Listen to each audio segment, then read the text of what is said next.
From the City of Denton, this is a DTV Newsbreak. I'm Haley Sutton for the City of Denton. Thanks for joining us. All branches of the Denton Public Library will be closed on Friday, February 23rd for staff training. They will reopen Saturday at their regular times. The entire digital collection of the library is right at your fingertips, though. Just visit dentonlibrary.com to get started. CodeRED is the city's emergency response alert system right in the palm of your hand.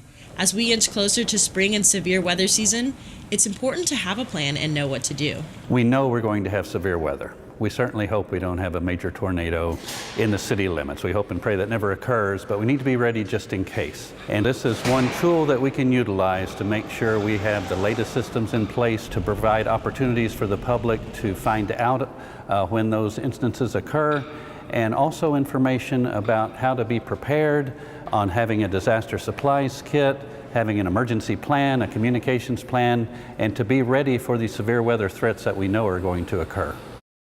A reminder that Thursday, February 22nd is the Oak Gateway Community Workshop. It takes place at Calhoun Middle School from 6 until 8. Help the Department of Development Services craft a plan to address the area's growth, objectives, and vision. Visit cityofdenton.com/neighborhood planning to find out more. That does it for this edition of DTV Newsbreak. For the City of Denton, I'm Haley Sutton. Thanks for watching. Watch more city videos at youtube.com and visit our website. Stay connected with the City of Denton.